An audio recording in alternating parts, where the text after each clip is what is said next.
Bonsoir.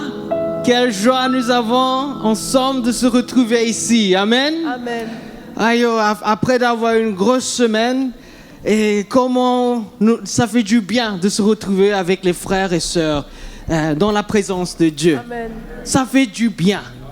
Et juste pour vous accueillir, chacun de vous, et c'est bon de vous voir ici, même tous ceux qui sont en ligne, qui regardent à ce moment.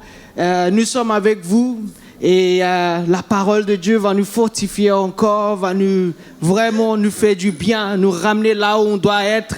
Le Seigneur va rappeler nos cœurs des choses que peut-être nous avons perdues, mais notre cœur va être animé ce soir. Amen. Pour sa présence, pour sa volonté et pour tout ce qu'il a réservé pour son Église. Amen. Amen. So, allons se lever et on va le louer de tout notre cœur, on va profiter.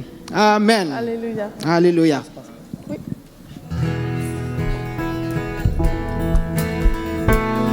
Nous désirons, Seigneur, une seule chose aujourd'hui. Alors que nous chantons, viens transformer nos vies.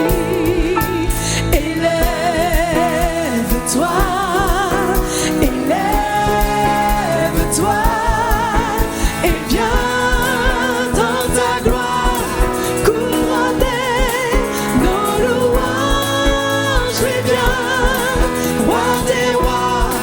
Dieu très saint, tout puissant et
Tu es vivant. Tu es vivant et nous t'adorons ce soir. Nous exaltons ton nom, Jésus. Alléluia. Venez le célébrer, son grand amour, venez le chanter. Le Fils de Dieu est venu donner la vie. Nous te fêtons, roi, car tu nous fais partager ta joie. Et nous chantons en ton honneur un chant d'amour, Seigneur. Venez le célébrer, célébrer, célébrer, chanter, célébrer, chanter notre roi. Venez le célébrer, célébrer, célébrer, chanter, célébrer, chanter notre roi. Venez le célébrer, son grand amour, venez le chanter. Le Fils de Dieu est venu donner la vie.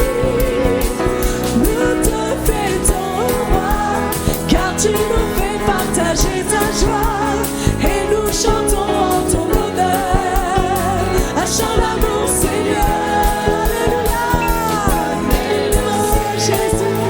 Célébrer, célébrer, chanter, célébrer, chanter notre roi. Venez le célébrer, célébrer, célébrer, chanter, célébrer, chanter notre roi. Ma voix s'élève pour te louer. Ma voix s'élève pour t'adorer.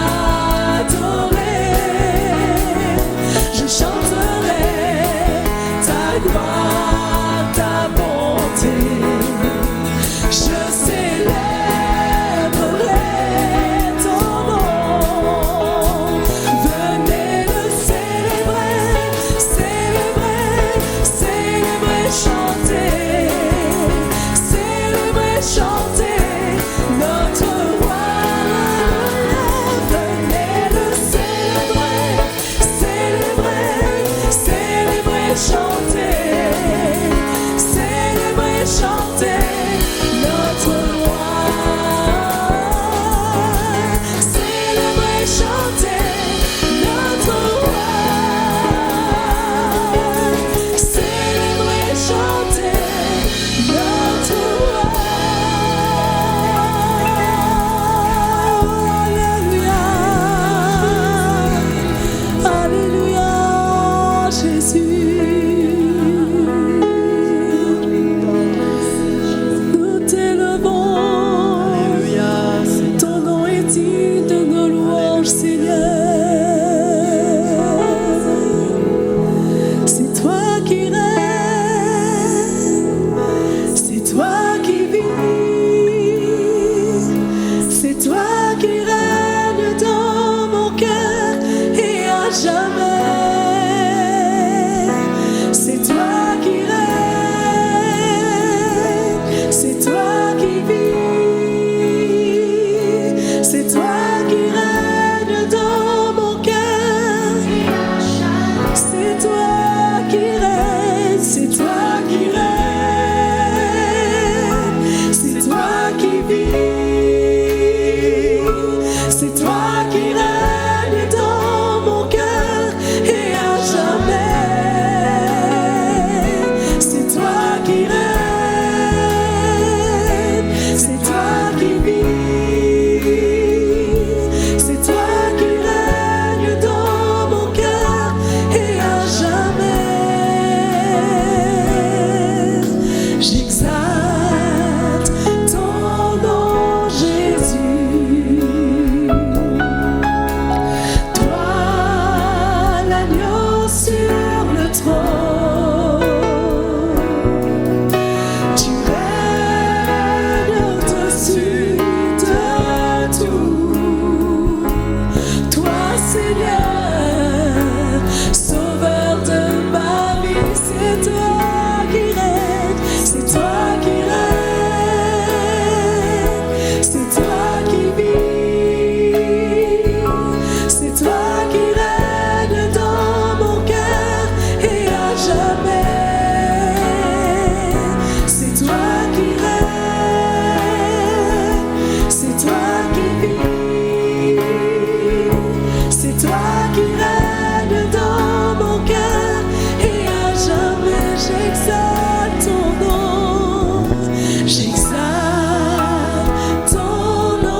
Jésus. Même la foi,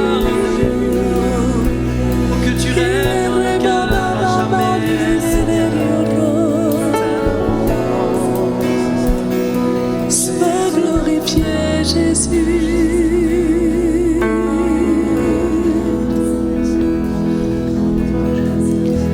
Je rends gloire à ton nom, Seigneur, gloire à ton nom, Seigneur, car ton nom est grand et digne de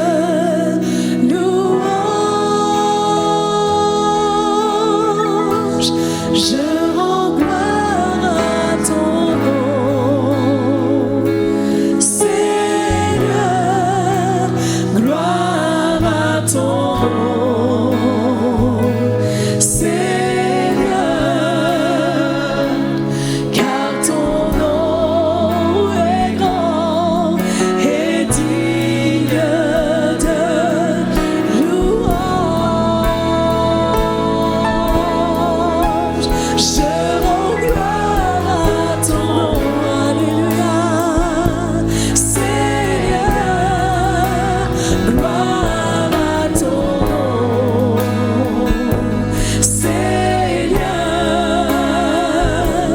car ton nom est grand et digne de louange. Je rends gloire à ton nom, Seigneur, gloire à ton nom, Seigneur, car ton nom est grand et digne de louange. Dieu de gloire, Dieu de gloire, Dieu de gloire,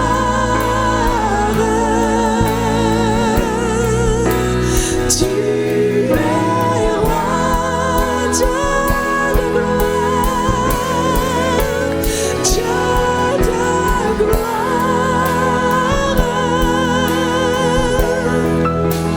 Dieu de gloire,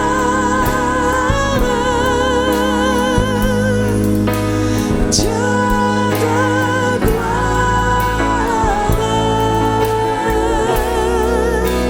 tu es roi, nous t'adorons, nous t'adorons,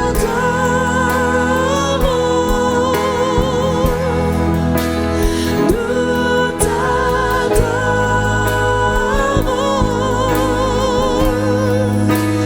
nous t'adorons.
Alléluia.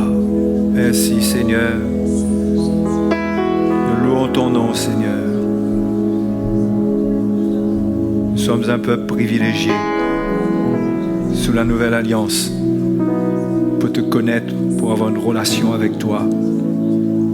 Tu nous as bénis Seigneur en nous sauvant, en nous délivrant de nos péchés et des ténèbres.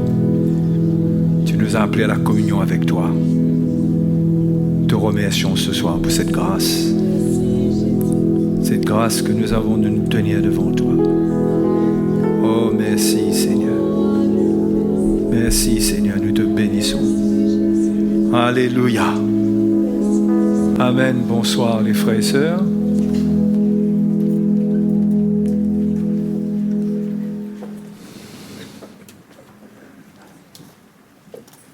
Il est bon de se rappeler ce soir ce que nous devons chercher avant tout sous la nouvelle alliance sous laquelle nous sommes en tant que chrétiens. Nous avons cru en Jésus. Nous sommes dans la nouvelle alliance inaugurée par son sang, par sa mort. Et nous ne devons jamais oublier que ce que Dieu veut, son plan, c'est de nous donner la vie. C'est de nous transmettre la vie. Ce n'est pas absolument de comprendre beaucoup de choses. C'est bon de comprendre, d'avoir la connaissance. Mais ce qui est important surtout, c'est d'avoir la vie. C'est ce que Jésus veut nous donner. Si nous essayons de vivre la vie chrétienne dans une autre optique, nous pouvons être très déçus. Parce qu'en plus, l'Évangile ne se comprend pas avec l'intelligence sans révélation. Révélation veut dire action de Dieu pour éclairer le cœur de l'homme. Donc, on ne peut pas comprendre les choses de Dieu par notre connaissance, par notre intelligence. Mais on a besoin de l'action du Seigneur. Et si on mise sur la connaissance pour marcher avec le Seigneur, on ne s'appuie pas sur l'élément principal. Il faut s'appuyer sur la vie du Seigneur. C'est pourquoi nous comprenons au travers du message de la croix. Nous cherchons à mieux saisir ce qu'il y a dans sa mort afin de participer à sa mort, afin d'avoir la vie. Notre recherche en tant que chrétien, c'est avoir la vie du Seigneur. Ça, c'est notre victoire. Jésus est mort et est ressuscité. Nous avons cru en lui. Nous avons pris notre baptême. Nous sommes associés à lui dans sa mort et sa résurrection. Si nous sommes associés dans sa mort, nous sommes devenus une même plante avec lui dans sa mort, par sa mort. Nous le sommes aussi dans sa résurrection. Et donc, nous avons part dans sa résurrection à la vie de résurrection. Et c'est ça qui compte. C'est ça qui compte. C'est avoir la vie, être animé de la vie du Seigneur. C'est comme cela que dans Jean chapitre 6, verset 60, dans Jean chapitre 6, verset 60, la parole du Seigneur nous dit ici, plusieurs de ses disciples, après l'avoir entendu dire, cette parole est dure, qui peut l'écouter? Regardez ce qu'ils disent, mais regardez ce que Jésus va dire, qui semble être un peu à l'opposé. Puisque le Seigneur, il va leur dire, Jésus, sachant lui-même que ses disciples murmuraient à ce sujet, leur dit, « Cela vous scandalise-t-il? Et si vous voyez le Fils de l'homme monter où il était auparavant ?» Et Jésus dit, « C'est l'Esprit qui vivifie. La chair ne sert à rien. Les paroles que je vous ai dites sont esprit et vie. » Quand le Seigneur parlait, c'était pour transmettre la vie. Et même ses disciples ne comprenaient pas toujours cela. Et quand les paroles du Seigneur devenaient, selon la chair, devenaient dures, où il parlait de choses qui étaient sévères, ou avant cela, il parlait de manger sa chair, de boire son sang. Hein? Eh bien, il ne comprenait pas parce qu'il ne comprenait pas ce qu'il représentait, ce qu'il était venu leur donner. Mais nous, aujourd'hui, nous devons comprendre ce que Jésus veut nous donner. Les paroles qu'il nous donne par l'Esprit sont des paroles qui sont esprit et vie. À la différence de la parole de l'Ancien Testament, dont Paul dit dans 2 Corinthiens chapitre 3 que la lettre tue. Vous voyez ? La parole de Dieu sous l'Ancien Testament était une lettre. La loi de l'Ancien Testament était une lettre qui tuait. Ça ne donnait pas la vie. C'est pourquoi on va faire une lecture intéressante dans Ésaïe.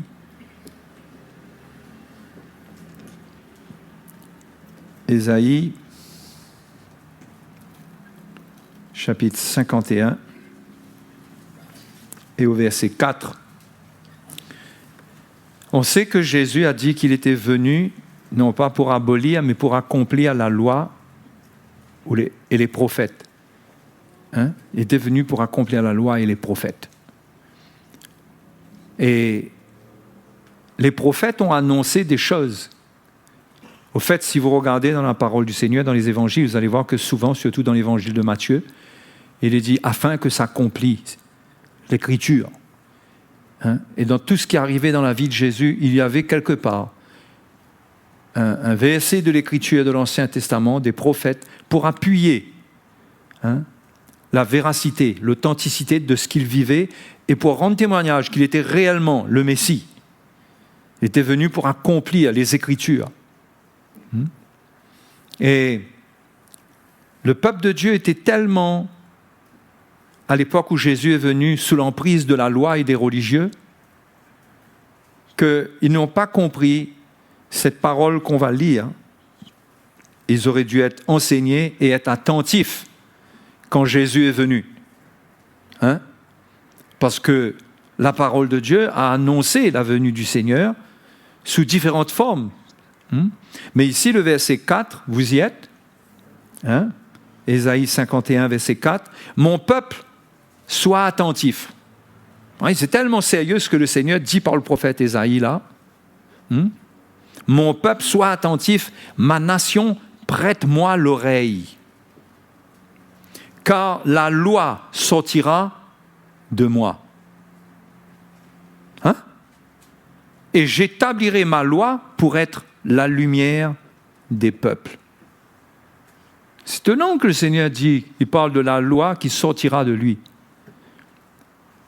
Pourtant, la loi avait été donnée déjà au peuple d'Israël par Moïse. Dans Deutéronome chapitre 33, on voit que Moïse mentionne ce don de la loi, Deutéronome 33, et le verset 2, Moïse dit « L'Éternel est venu du Sinaï, il s'est levé sur eux de Séhir, il a resplendi de la montagne de Paran, et il est sorti du milieu des saintes myriades, il leur a de sa droite envoyé le feu de la loi. » Oui, il aime les peuples, tous ses saints sont dans ta main, ils se sont tenus à tes pieds, ils ont reçu tes paroles. Moïse nous a donné la loi, héritage de l'assemblée de Jacob. Et la loi, c'était l'héritage de l'assemblée de Jacob. La loi n'a pas été donnée aux païens, n'a jamais été donnée aux païens. La loi a été donnée au peuple d'Israël.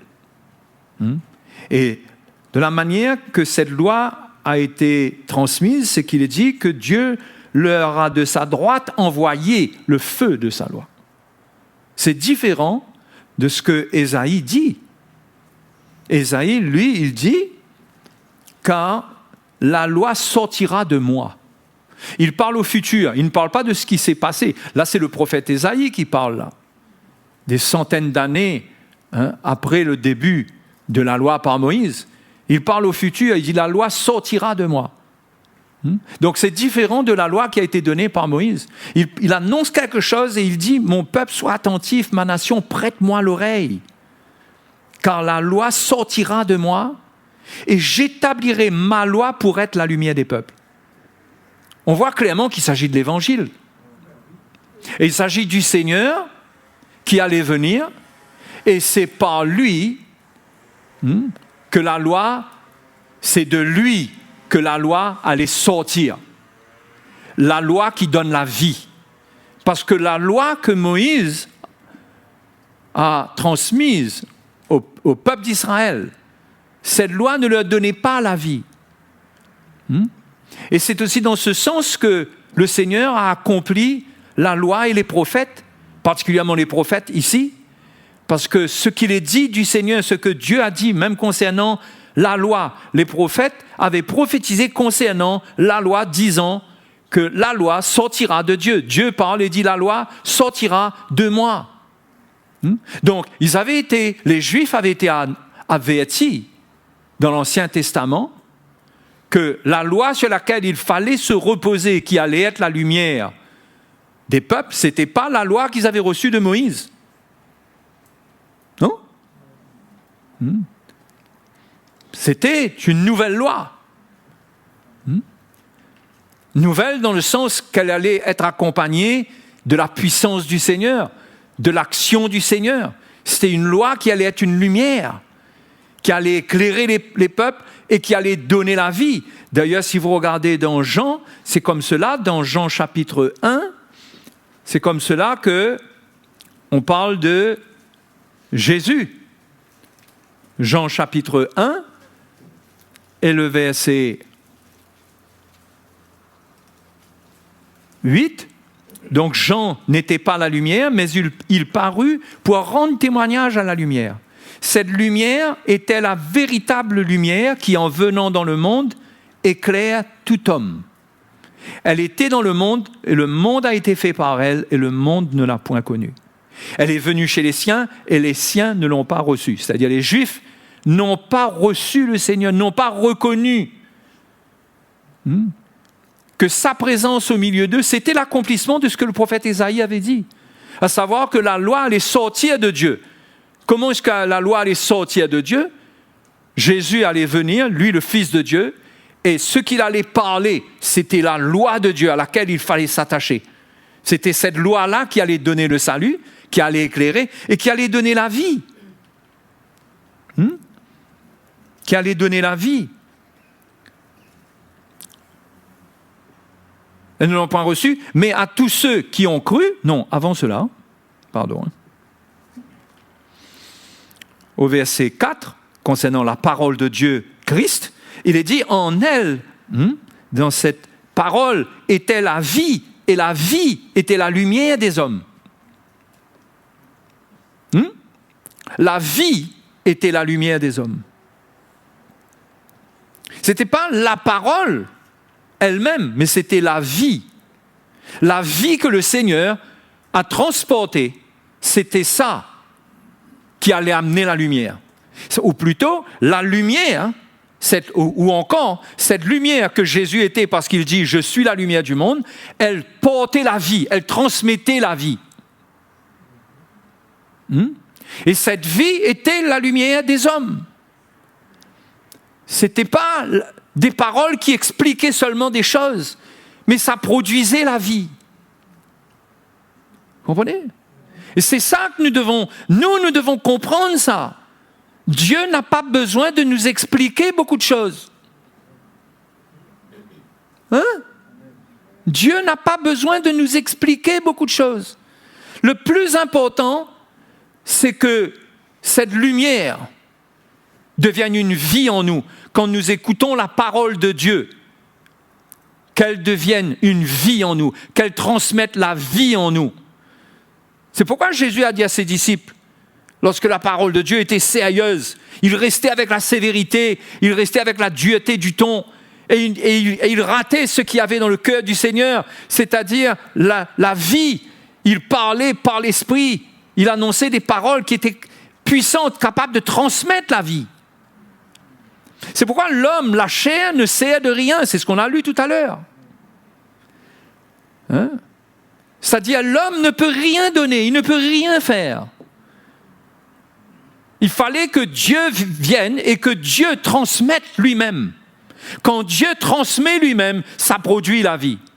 Jésus est venu, ce qu'il transmettait produisait la vie.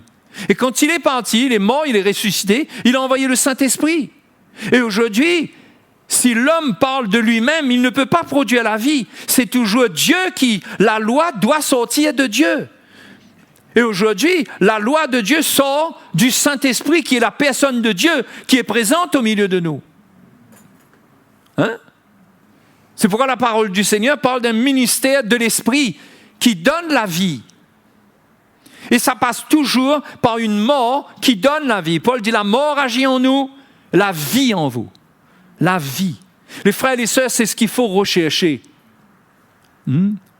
On est parfois très occupé à comprendre des petits détails des Écritures. Je ne dis pas que c'est mauvais, parce que la parole du Seigneur est là pour qu'on la médite. Hein? Mais ce qui est plus important, c'est ce que la parole du Seigneur, amenée par l'Esprit, transmet à notre cœur. C'est ça qui est le plus important. Parce que c'est avec cela que Jésus bâtit notre vie. Ce n'est pas en remplissant notre tête de connaissances. La connaissance enfle. Mais l'amour édifie. L'amour, c'est quand le cœur de Dieu parle. Par le Saint-Esprit, c'est quand le cœur de Jésus vient jusqu'à nous et que l'Esprit de Dieu nous transmet la vie qui est en Christ. Ça, c'est puissant. Ça, c'est la vie du chrétien. Ça, c'est notre vie, c'est notre appel. Et c'est pourquoi nous devons garder notre cœur pur. C'est pourquoi nous devons pardonner, nous devons avoir un cœur pur, nous repentir quand ça ne va pas. Parce que nous devons donner à Dieu un cœur qui est pur, qui est propre, pour que Dieu écrive ses lois, sa parole sur notre cœur. Et la manière qu'il écrit, ce n'est pas une connaissance, il met la vie. Parce que peut-être qu'on ne comprend pas ce que Dieu écrit, mais ce que Dieu écrit, le but, ce n'est pas de comprendre. Le but, c'est de vivre la vie qu'il met dans notre cœur. Et l'Église est devenue, dans les derniers temps, à cause de tous les enseignements, une grande école, dans laquelle tout le monde apprend beaucoup de choses, et ça crée beaucoup de confusion. Et on est dans des études de ceci et de cela, et finalement, de là naissent des doctrines qui divisent. On n'est pas resté simplement avec le message de l'Évangile qui transmet la vie. C'est ça qu'on cherche. Et c'est pourquoi Dieu a ramené dans l'Église, dans nos églises, le message de la croix. C'est pour nous amener à rechercher la vie. Parce qu'en prenant notre croix, nous allons recevoir la vie. Parce que c'est ce que Dieu nous demande. Si quelqu'un veut me suivre, qu'il se charge chaque jour de sa croix. Parce qu'en se chargeant de notre croix, nous expérimentons une mort dans la chair qui ne sert à rien pour recevoir une vie et pour transmettre une vie. Parce que cette vie, elle vient en nous pour être retransmise, toujours. Dans nos maisons, envers nos enfants, envers notre conjoint, nous sommes appelés à porter le cœur du Seigneur. Le cœur du Seigneur. Donc, c'est ça qui est important. C'est la vie que nous recevons et non pas les versets que nous comprenons. C'est pas comprendre, c'est pas mauvais de comprendre parce que ça enlève la confusion, ça permet de contrecarrer ceux qui viennent avec des fausses doctrines. D'accord ? Mais l'important pour notre vie, c'est que notre cœur change. Et ça, les disciples sur le chemin d'Emmaüs, dans Luc, chapitre 24, ils ont ressenti ça. Quand Jésus est ressuscité des morts, il y avait 2 disciples qui étaient en chemin et ils étaient découragés. Et Jésus s'est approché d'eux et ils n'ont pas compris que c'était lui. Parce que dans la chair, il s'est approché d'eux comme un homme ordinaire. Et le Seigneur leur a parlé.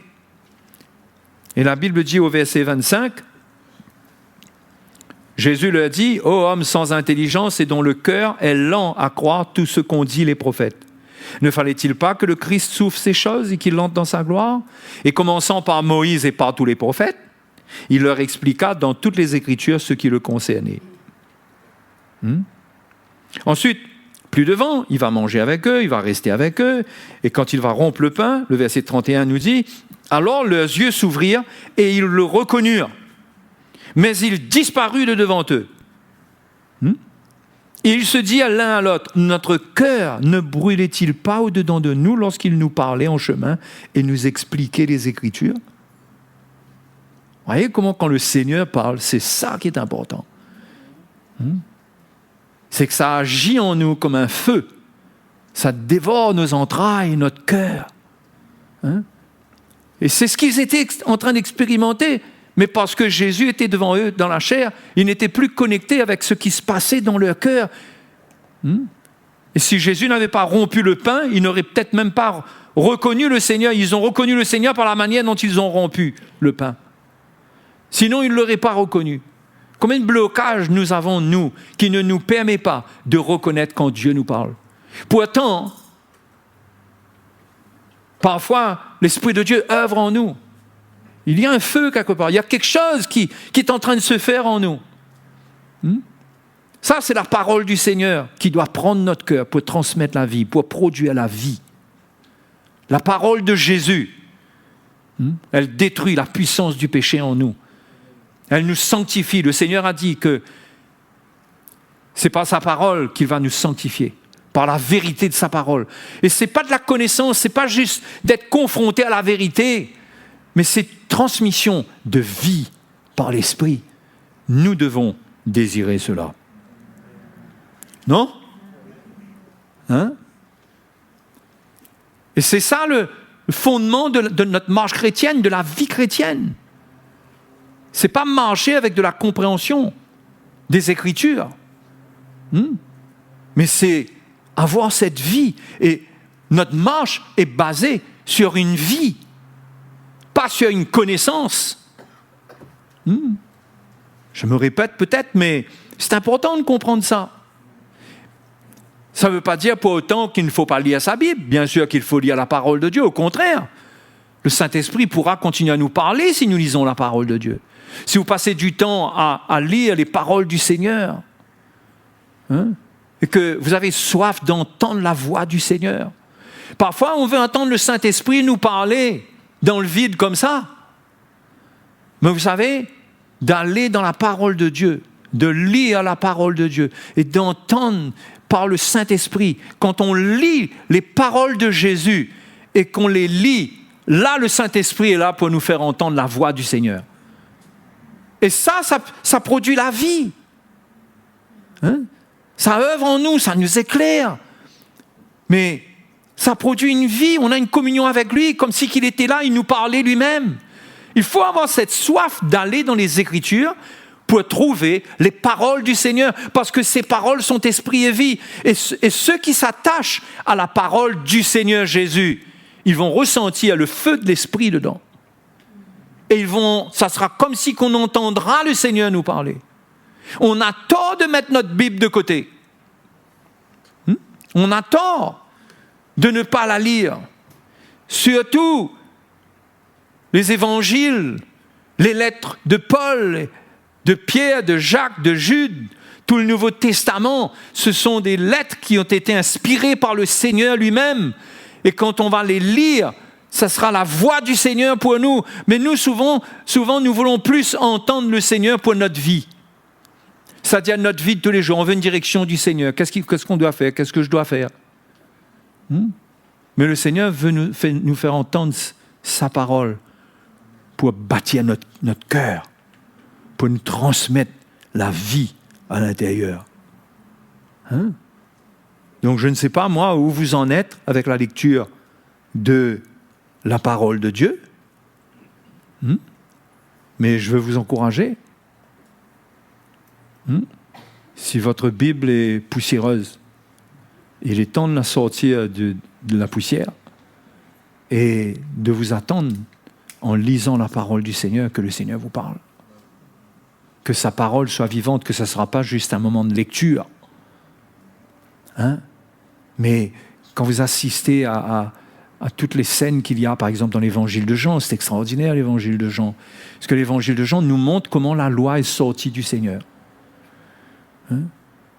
Parce que Jean dit au début, la loi est venue par Moïse, mais la grâce et la vérité sont venues par Jésus-Christ. C'est comme ça que la loi sort de Dieu aujourd'hui. Hein? Avec vérité et avec grâce. Ce qui veut dire que quand on cherche le Seigneur, on veut entendre sa voix, sa parole. On ne va pas entendre une voix qui nous condamne. Vous comprenez ça? On va entendre une voix qui nous parle avec amour, avec grâce. Et les paroles qui nous sont laissées, hein? Quand je prends l'exemple de l'évangile de Jean, ça confronte au fait notre dureté. Quand nous manifestons l'esprit de la loi de l'Ancien Testament, quand on voit ce que Jésus a dit, comment lui il a parlé, on peut voir qu'il y a un décalage. Mais c'est bon de ramener notre cœur devant la parole du Seigneur pour entendre la voix du Seigneur dans son évangile, pour entendre ses paroles et les lire comme si c'est lui qui nous parle, comme si que nous on assiste à une scène, à ce qu'on voit et que ça parle à notre cœur et l'Esprit de Dieu va s'en servir pour nous encourager, pour nous édifier. Donc les frères et les sœurs, il ne faut pas prendre la parole de Dieu et la mettre de côté. Et vous savez, tous ces chapitres d'Ésaïe, à partir d'Ésaïe 49, 50, 51, 52, ça mène au chapitre 53. Tout le monde connaît Ésaïe 53 ? Ésaïe 53, c'est le chapitre du serviteur, du Messie qui vient, qui accomplit son œuvre dans sa mort. Au fait, ça commence même avant le chapitre 53, à la fin du chapitre 52 même, ça parle déjà de sa mort. Mais quand on regarde ce qui a été annoncé, comment c'était bien écrit pour amener vers la mort de Jésus. Et à cet endroit-là, au chapitre 51, le Seigneur dit « La loi sortira de moi ». Et il montre comment. Parce qu'il mène tout le monde, par le prophète Ésaïe, vers la croix, vers la mort du Seigneur.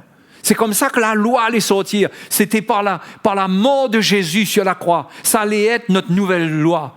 C'est pourquoi Jésus dit de prendre notre croix. Parce que c'est ça notre nouvelle loi. C'est de prendre notre croix. C'est à cela que nous devons obéir. Nous devons obéir au fait de prendre notre croix. Et quand on prend notre croix, on renonce à nous-mêmes. Et Dieu est à l'œuvre, et c'est Dieu qui œuvre. Au fait, si on regarde même le sabbat, récemment je vous ai parlé du sabbat. Vous vous souvenez ? Si on regarde même le sabbat, eh bien dans Ésaïe 58, vous savez qu'Ésaïe 58 c'est le chapitre du jeûne, mais à la fin, il y a 2 versets sur le sabbat. Et quand vous regardez même Ésaïe 58, même le début concernant le jeûne, finalement le prophète, lui, il vient apporter le cœur de Dieu. Il vient montrer au peuple ce qu'il ne comprend pas de la loi. Comment il pratique la loi comme un principe, comme un rituel, mais ce que Dieu cherche, c'est le cœur. Et les prophètes les ramenaient à l'état de leur cœur. Comment ils jeûnaient. Et ils disent au début même, si on regarde concernant le jeûne, il dit, mais le Seigneur, les croyants disaient, les Juifs disaient, que nous sert de jeûner si tu ne le vois pas? Mais ils ne réalisaient pas que Dieu regardait à l'état de leur cœur. Et que leur vie ne lui était pas agréable. Que jeûner, ce n'était pas juste s'abstenir de nourriture. Mais si vous allez lire, vous allez voir. Vous jeûnez pour disputer, pour vous quereller, pour frapper méchamment du poing. Vous ne jeûnez pas comme le veut ce jour au verset 4. Est-ce là le jeûne auquel je prends plaisir? Et le Seigneur dit, voici le jeûne auquel je prends plaisir. Détache les chaînes de la méchanceté. Plus de vent. Partage ton pain avec celui qui a faim. Le prophète présente autre chose que simplement arrêter de manger. Il parle d'un état de cœur que Dieu cherche dans le jeûne, quelqu'un qui le cherche. Voilà ce qui doit l'animer. Vous comprenez? Donc c'est autre chose que de pratiquer un jeûne arrêter de manger, se priver de nourriture, mais il y a un état de cœur qui accompagne cela. Voyez? Et ensuite, si on prend puisque c'est à là que je voulais venir, le sabbat au verset 13, le Seigneur dit, si tu retiens ton pied pendant le sabbat, parce que pendant le sabbat, c'était cela. Hein? Il ne devait pas travailler et pas aller rentrer, faire des kilomètres et rentrer dans toutes sortes de choses, mais le but, c'était qu'ils restent tranquilles, qu'ils humilient leurs âmes devant le Seigneur, hein? Qu'ils reconnaissent, qu'ils voient leur cœur, qu'ils manifestent, qu'ils expriment leur soif de justice devant Dieu, hein? Qu'ils parlent à Dieu, qu'ils ne trouvent pas leur satisfaction simplement à pratiquer le jeûne dans le naturel ou à pratiquer le sabbat dans le naturel, mais qu'ils comprennent qu'est-ce que Dieu attend d'eux. Et regardez, si tu retiens ton pied pendant le sabbat pour ne pas faire ta volonté en mon saint jour, ça ne vous rappelle pas quelque chose, ça? Ne pas faire ta volonté en mon saint jour. Ça nous rappelle la croix. Quand Jésus parle de prendre notre croix, c'est renoncer à nous-mêmes pour ne pas faire notre volonté. C'est pour faire la volonté de Dieu. Donc on voit dans les prophètes que ça parle de la croix, de l'attitude qui viendra par Jésus-Christ. Parce que Jésus va venir, lui, accomplir cela. Il va venir vivre cette vie parfaite de soumission totale à la volonté de Dieu. Il vaincra pour nous, il vaincra la chair, afin de nous donner une vie pour qu'on vive le vrai sabbat qui est ici. Le vrai sabbat, c'est le repos du Seigneur, mais dans lequel on ne fait pas notre volonté. Vous comprenez? Et les Juifs ne voyaient pas cela. Pour eux, le sabbat, c'était appliquer des règles. Voyez? Mais ils ne voyaient pas ce que Dieu cherchait dedans. Pourquoi ce jour de repos? Pourquoi me mettre à part? Aujourd'hui, on n'a pas besoin de le mettre à part ce jour.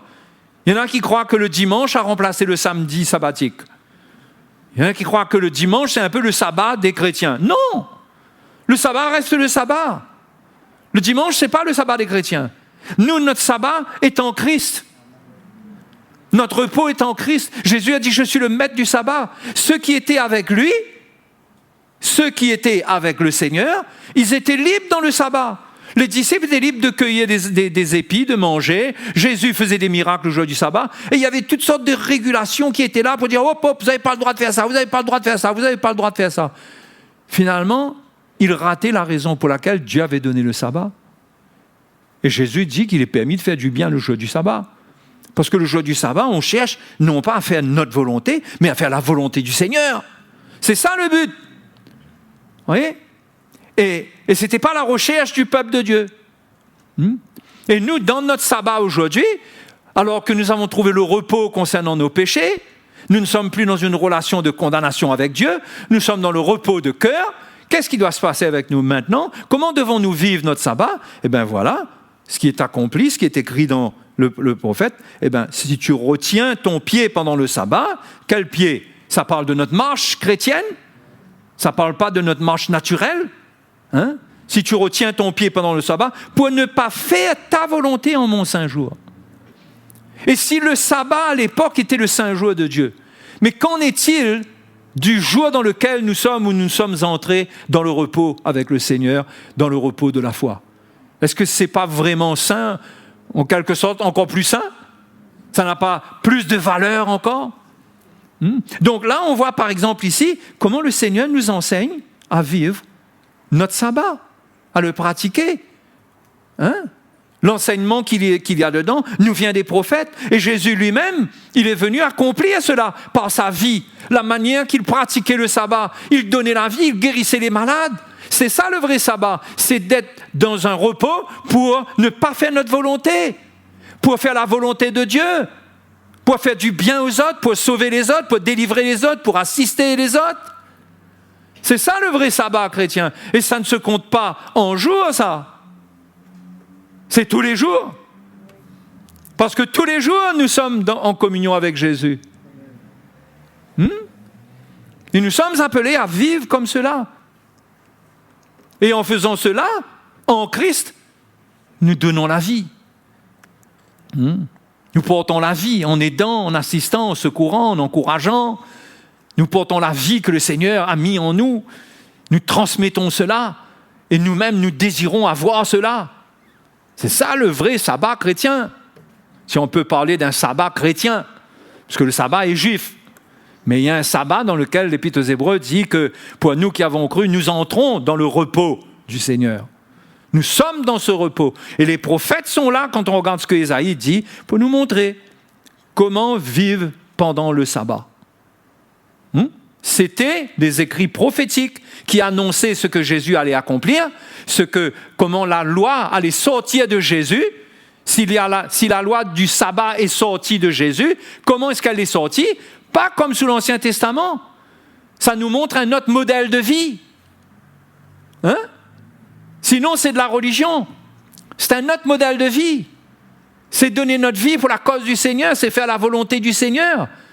C'est être à l'écoute du Seigneur. C'est Seigneur, qu'est-ce que tu veux que je fasse pour toi, pour ton œuvre? On est dans un sabbat, on est dans un repos de cœur. On n'est pas en lutte avec Dieu. Dieu ne nous condamne pas. Dieu veut la communion avec nous. Dieu veut nous envoyer. Dieu veut nous parler. Et c'est pourquoi on a été mis dans le sabbat. Et le sabbat des Juifs, c'était les mettre à part un jour pour qu'ils humilient leurs âmes, pour qu'ils considèrent un peu leur état. Mais ce n'était pas un sabbat qui leur permettait d'avoir la vie. Ils ne pouvaient pas avoir une communion avec Dieu avec cela. Ils s'abstenaient de toutes sortes d'activités, de travailler. C'était leur seule manière de se mettre à part, mais cela ne changeait pas leur vie. Nous, c'est le contraire. Nous sommes entrés dans le repos. Nous avons la paix avec Dieu. Et quand nous cherchons le Seigneur aujourd'hui, nous avons la vie avec lui. Il partage avec nous sa paix, son amour, sa joie. Alléluia. C'est ça la vie chrétienne. Et c'est comme ça que Jésus est venu lui aussi accomplir la loi. Et les prophètes, à la croix, il a crucifié cette chair qui prend les fardeaux, qui veut tout faire par elle-même, avec orgueil. Il a mis cette chair sur la croix. Et maintenant, c'est lui qui veut nous conduire. C'est lui, c'est sa vie qui doit venir en nous pour nous faire vivre une vie qui est agréable à Dieu. Pas une vie de religieux. Donc les frères et les sœurs, la vie chrétienne, quand on dit la vie chrétienne, c'est recevoir la vie de Christ. C'est s'attendre à cette vie.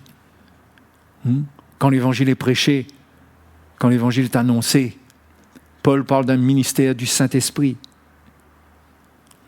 qui donne la vie. L'Esprit vivifie. La lettre tue, l'Esprit vivifie. Nous devrions crier à Dieu pour que dans les moments où nous écoutons l'Évangile, dans les moments où l'Évangile est annoncé, parce que c'est l'Évangile, il y a quelque chose dans l'Évangile que Jésus promet, la vie.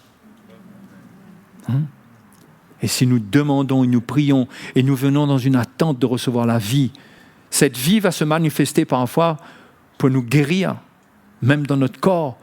Mais cette vie va guérir notre cœur, va nous accorder la grâce de pardonner.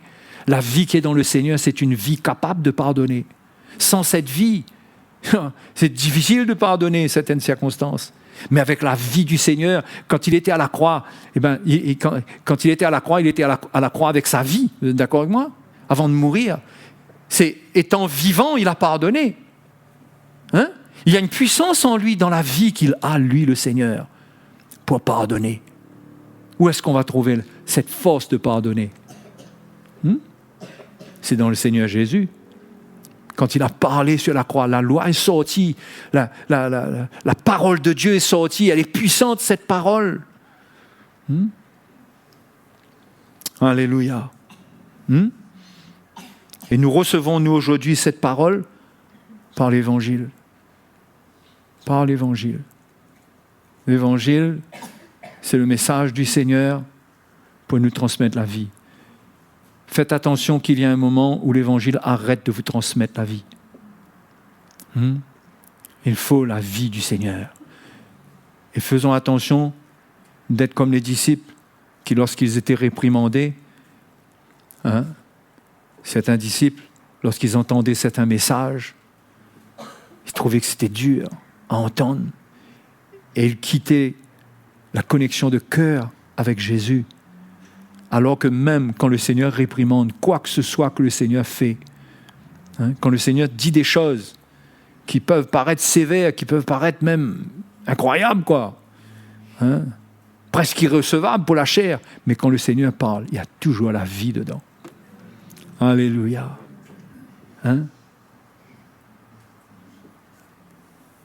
C'est tout ce que je voulais vous dire ce soir, moi. Ouvrez vos cœurs pour recevoir la vie. Lorsque l'ange est allé libérer Pierre, et même, je ne sais plus si c'est Pierre, mais il y a un moment où un ange qui a dit « Allez !» Non, c'était les disciples, il dit « Allez et annoncez les paroles de cette vie. » Annoncez les paroles de cette vie. Mes frères et mes sœurs, si on arrive à saisir la vie dans la parole, on a gagné. C'est pourquoi il ne faut pas se bloquer à la parole. Et il ne faut pas se bloquer non plus par celui qui prêche. Vous comprenez? Il faut rester avec le Seigneur, avec l'onction de Dieu. Dieu nous transmet des choses à partir des onctions. Amen. C'est comme ça qu'on va être bien dans le Seigneur. Croyez-moi, on n'est pas affermi seulement avec beaucoup d'explications. Ce qui nous a affermis intérieurement, c'est quand il y a une œuvre et que la vie de Jésus est transmise à notre cœur, que quand Dieu nous parle, et que la vie est dedans. C'est pourquoi il faut prier pour les prédicateurs. C'est pourquoi les serviteurs de Dieu ont des chemins souvent difficiles. La difficulté même de prendre soin du troupeau fait partie de l'œuvre de Dieu pour leur vie. Parce que les serviteurs de Dieu doivent transporter une souffrance, une mort pour transmettre la vie. Donc il faut prier pour les serviteurs de Dieu dans leur chemin, pour qu'eux aussi, ce sont des hommes qui ne se découragent pas. Ils sont confrontés, ils ont leurs épreuves, ils ont leurs moments difficiles. Mais tout ça pourquoi? Paul dit, à cause de vous. Paul dit, nous disons vos serviteurs à cause de Jésus et à cause de vous. À cause de vous. Tout cela nous arrive dans 2 Corinthiens, il dit, à cause de vous. Il parle de ses souffrances et tout. Il dit, à cause de vous. Afin que ce qui se passe au travers de nos vies pour vous, ça fait monter des actions de grâce devant le Seigneur. Vous êtes reconnaissants parce que vous expérimentez la réalité de la nouvelle alliance, c'est-à-dire la vie du Seigneur qui touche votre cœur. Et si ça ne se passe pas, vous devez aller vous humilier devant le Seigneur. Vous humilier et reconnaître que peut-être que vous transportez un état de cœur qui ne permet pas cela. La dureté, le péché, le non-pardon, des choses qui peuvent vous animer et qui vous privent de la grâce qu'il y a dans le Seigneur, de la grâce de la vie. Parce que ça doit se passer. Parce que c'est le plan de Dieu pour ses enfants. L'Église n'est pas une religion morte pour les enfants de Dieu. L'Église transmet la vie. Dans l'Église, il doit y avoir la vie. L'Église, ce n'est pas un programme de bonnes œuvres, mais dans tout ce qui se passe, la vie du Seigneur doit se manifester. Et ça commence par l'Évangile, par le ministère de l'Évangile. Sans cela, sans cette parole, c'est pourquoi c'est important que le Seigneur dit « La loi sortira de moi ».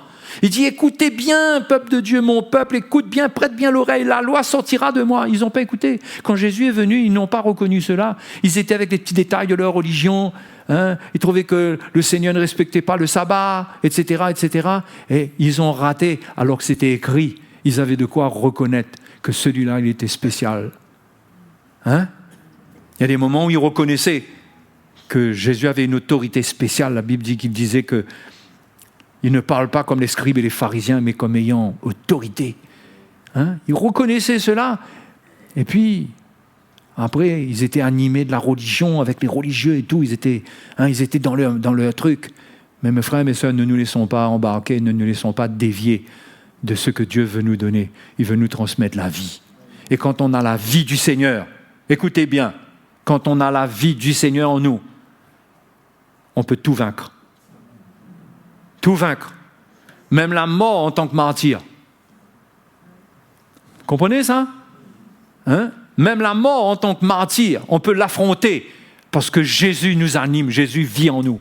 Sa vie est en nous. Ça ne repose pas sur la puissance de l'homme, ça. Mais n'en parlons pas de toutes les histoires qui peuvent y avoir dans notre vie. Si vous êtes éprouvé dans votre foyer, dans votre maison, avec vos enfants, avec votre mari, avec votre femme, hein, ou à un niveau ou à un autre, vous êtes éprouvé. Mais que ces épreuves-là fassent mourir votre chair. Mais vous, restez ferme dans votre attachement au Seigneur. Pour que cette mort puisse agir en vous et qu'il y ait une vie qui vienne dans votre cœur. Et cette vie, c'est le fondement sur lequel vous allez tenir dans les derniers temps. On ne tiendra pas dans ces derniers temps sur la base d'une bonne connaissance. On n'a pas le temps de réagir avec la connaissance quand les épreuves arrivent. Quand les moments difficiles sont là, on a besoin de la vie du Seigneur pour nous tenir. Pour que dans la souffrance, on a cette vie et on arrive à réagir comme il faut. On arrive à pardonner. On arrive à relâcher le pardon. C'est un miracle extraordinaire, ça vient de la croix. C'est un grand miracle, ça. Vous savez, on parle de miracles, de guérison et tout ça. Oui, gloire à Dieu. Mais des grands miracles comme ceux qui sont attachés directement à la croix. Pardonner comme Jésus a pardonné. C'est pas une imitation, ça. C'est pas imiter le Seigneur, ça. C'est pas dire le Seigneur a fait, donc moi aussi je dois faire. Mais c'est faire avec sa vie qui est en nous.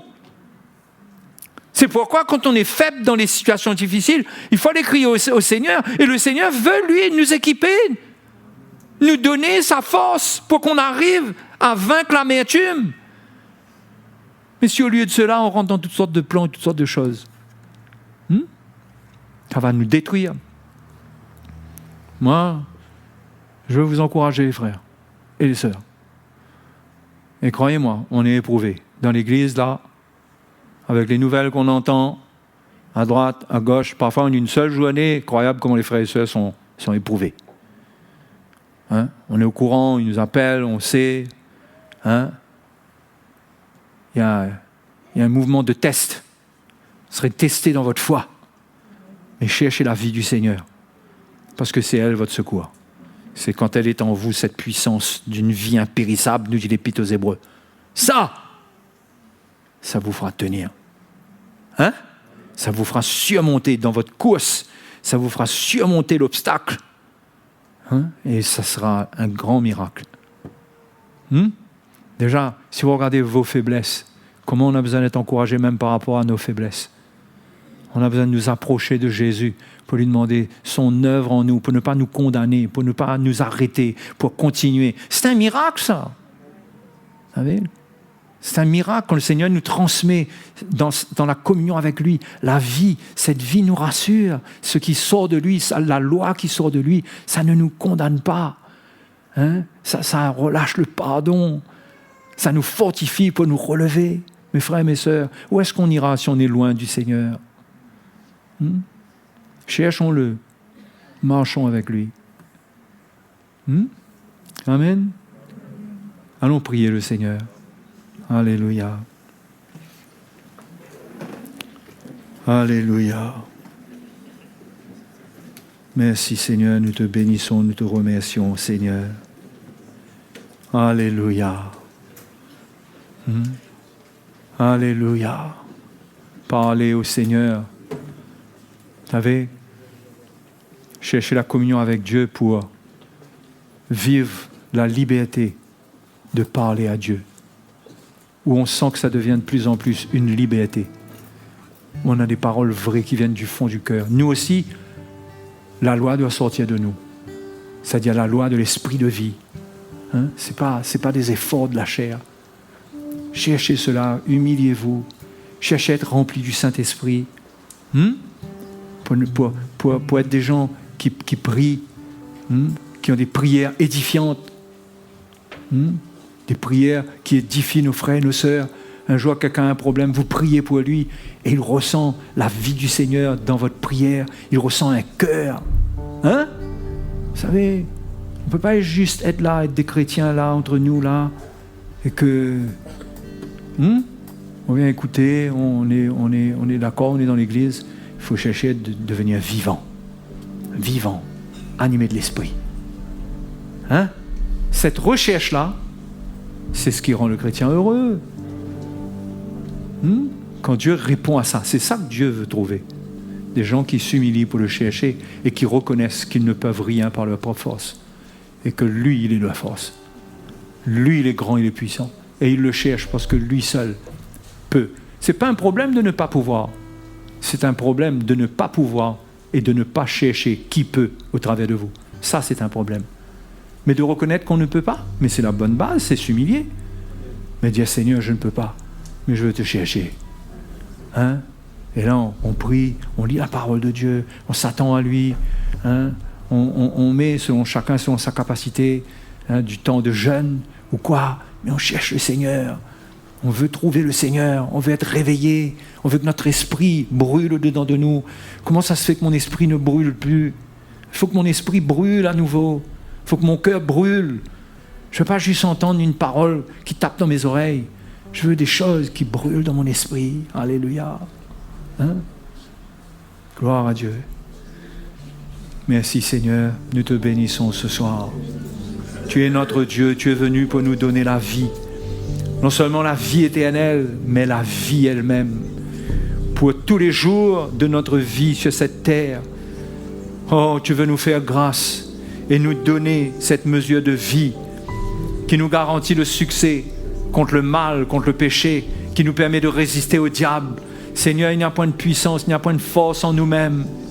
Nous voulons nous appuyer sur toi. Saint-Esprit, conduis ton peuple au pied du Seigneur Jésus. Inspire-nous. Oui, motive les cœurs. Amène ton peuple, Seigneur, à te chercher dans ta présence, à chercher à être fortifié par toi. Oui, l'apôtre Paul a parlé de cela, Seigneur, de nous fortifier en toi.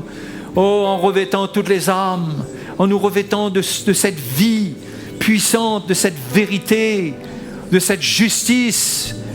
Alléluia, nous te bénissons ce soir. Nous te bénissons, tu entends notre prière ce soir, Seigneur. Merci de relever ceux qui sont là. Conduis-les à se fortifier, à te chercher, à ne pas se décourager. Conduis-les à chercher cette vie que tu es venu donner. Seigneur, nous ne voulons pas juste comprendre la croix. Nous ne voulons pas juste entendre parler d'elle. Nous voulons la puissance de ta vie en nous. Et nous te remercions parce que tu œuvres en nous. Tu nous donneras cela. Et ton peuple qui te cherche trouvera cela. Sera fortifié, sera encouragé. Et celui qui est faible se relèvera. Celui qui tombe se relèvera. Alléluia. Merci Seigneur. Merci pour ta grâce. Merci pour ta grâce. Merci Seigneur. Oh, alléluia. Nous le bénissons. Nous le bénissons ensemble ce soir. Ne laissons pas la sécheresse nous prendre. La vie, dans la vie de Dieu, il n'y a pas de sécheresse. Il y a une liberté, il y a un cœur qui brûle. Hein? Permettons pas à notre cœur de demeurer sec, de s'endurcir. Cherchons à être remplis de vie. Vivons notre vie chrétienne. Cherchons le Seigneur. Attendons-nous à lui. Alléluia. Alléluia. Oh, gloire à Dieu. Merci Seigneur. Merci Seigneur. Nous bénissons ton nom. Nous bénissons ton nom. Alléluia. Nous louons ton nom Jésus. Nous louons ton nom Jésus. Est la source de la vie. Par ta lumière, nous voyons la lumière. Auprès de toi est la source de la vie. Par ta lumière, nous voyons la lumière. Combien est précieuse ta bonté, ô mon Dieu, à l'ombre de tes ailes, je cherche un refuge. Tu me rassasies de l'abondance de ta maison et tu m'abreuves au torrent de tes délices.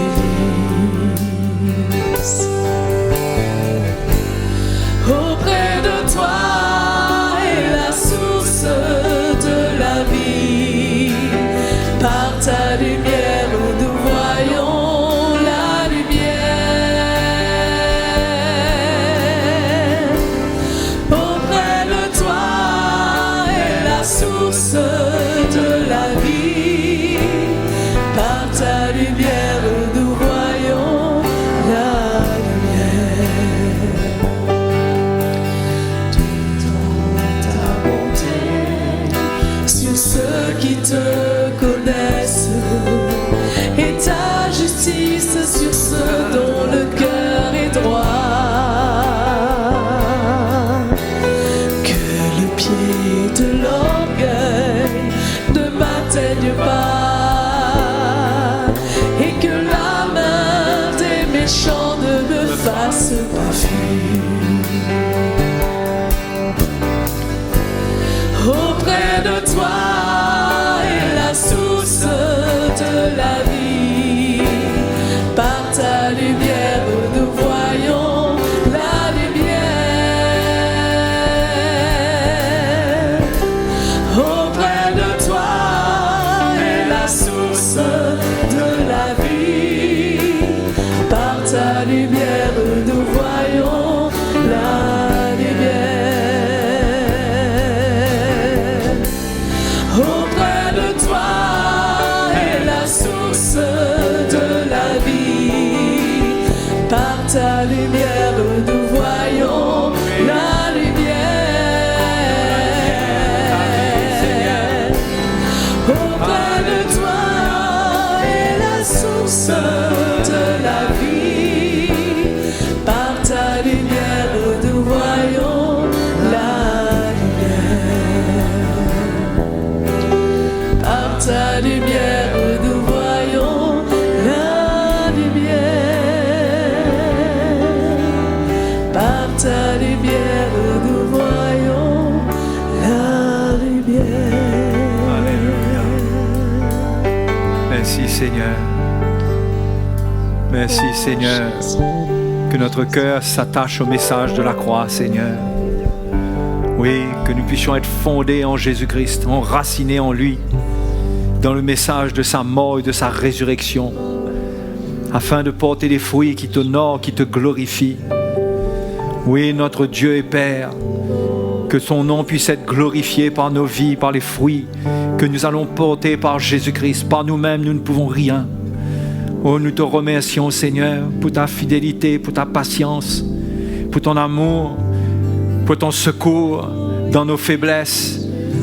Oui, Seigneur, tu nous secours dans nos faiblesses. Alléluia. Je prie, Seigneur, pour ceux qui sont peut-être découragés, ceux qui ne voient plus cette lumière.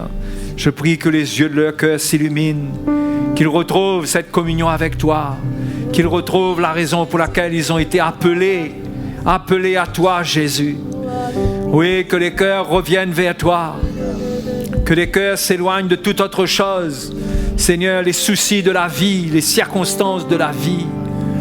Oh Dieu, que ton esprit soit une sentinelle pour nous avertir dans notre cœur lorsque les pièges de l'ennemi viennent jusqu'à nous, pour nous amener à nous égarer loin du plan de Dieu. Que nous puissions résister avec une foi ferme, sachant que nous avons un appel merveilleux, sachant que nous sommes appelés à hériter la vie, que nous sommes appelés à la posséder maintenant même, à la manifester maintenant même. Seigneur, nous ne voulons pas nous laisser distraire par le monde et par les choses de cette terre. Que notre cœur s'attache à toi, à ta parole vivante. Et lorsque les frères et les sœurs vont lire ta parole, Seigneur, que cette parole soit une lumière devant les yeux de leur cœur, que cela leur transmette la vie, que ce ne soit pas des moments de lecture morte, mais des moments édifiants où tu parles, où tu te révèles, où tu fais ressentir ton cœur et ton amour. Merci, Seigneur, pour ta grâce qui va se manifester. Donne-nous des moments édifiants, Seigneur, lorsque nous venons devant toi, lorsque nous nous mettons à part. Encourage ton peuple à trouver ton cœur, à trouver ta présence. Pas juste un livre, pas juste la Bible, pas juste les Écritures, mais entendre même de toi, Seigneur, entendre ta voix, à ressentir ton amour. Merci, Seigneur, que tu vas nous édifier, tu vas nous parler, nous encourager dans les différents tests, dans les différentes épreuves qui viennent au fur et à mesure. Seigneur, mais tu es notre secours. Ta vie est notre puissance. C'est toi qui as triomphé à la croix. Tu as triomphé de l'épreuve suprême, de cette mort horrible de la croix. Tu as résisté au diable dans les plus grandes tentations. Seigneur, tu as tout vaincu pour nous. Oh, toi qui vis en nous maintenant, tu es plus grand que celui qui vit dans le monde. Tu nous donnes la victoire. Nous te glorifions. Nous te bénissons. Oui, que les frères et les sœurs soient encouragés à être dans la foi, à ne pas se laisser abattre, mais à relever la tête, à croire en toi, à croire comme Abraham, en espérant contre toute espérance. Oui, surmonter les épreuves et voir des victoires dans les foyers, dans les couples, dans les maisons, avec les enfants, avec les parents, en toutes circonstances et dans toutes choses. Seigneur, ta main est sur nous pour nous faire voir ta gloire. Oh Dieu, merci Seigneur, merci. Que la foi se réveille dans les cœurs, Seigneur. Que la foi se lève des cœurs, Seigneur. Je prie dans le nom de Jésus. Merci Seigneur. Merci pour ta grâce. Merci Seigneur. Alléluia. Amen. Gloire à Dieu. Ok? Bonne soirée à vous tous et à bientôt.